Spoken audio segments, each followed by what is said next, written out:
Gagawa ako ng kamuting kahoy para baon namin sa beach, guys.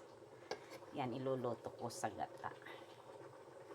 And then, naglalaga ako ng white na. Wow! Sarap!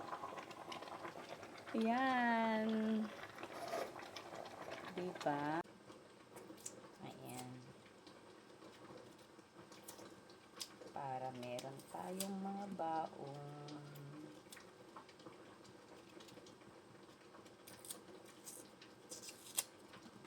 Oh, diba?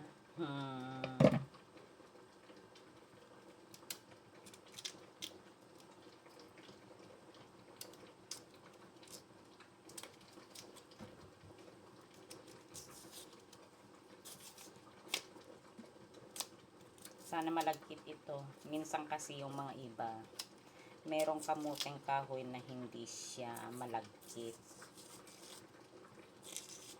Mas masarap yung malagkit na ganito.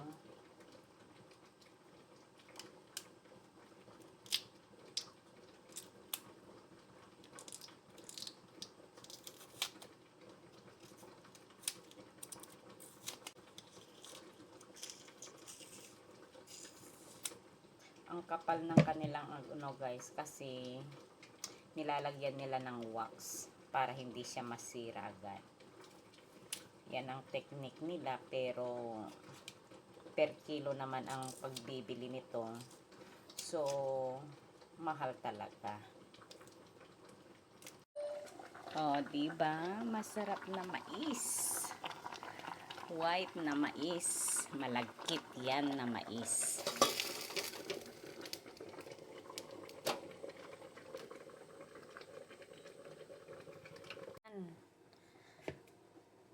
Nalinis na natin, so pwede na natin ayan ang ating pinagbalatan. O, imagine kung ilang kilos yan.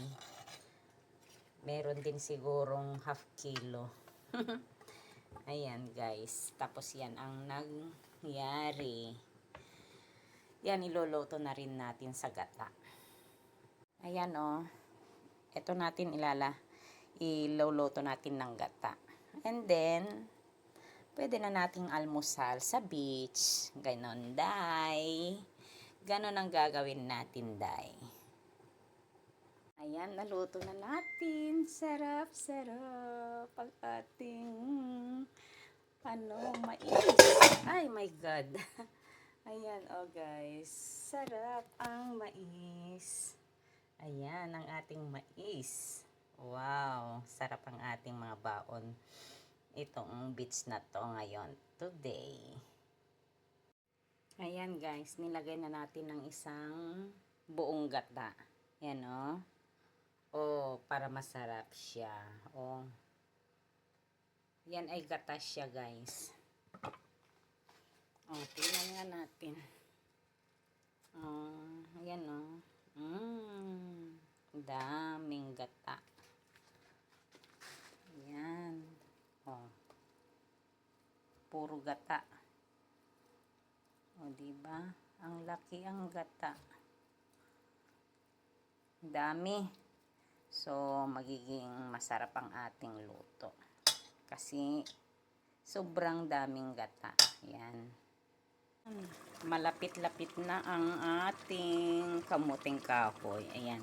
Medyo iluluto natin ng palabasin natin ang gatang oil niya para masarap. And then, magsasaing na tayo ng ating kanin kasi Asian tayo guys. At saka picnic, kaya kailangan natin ng kanin.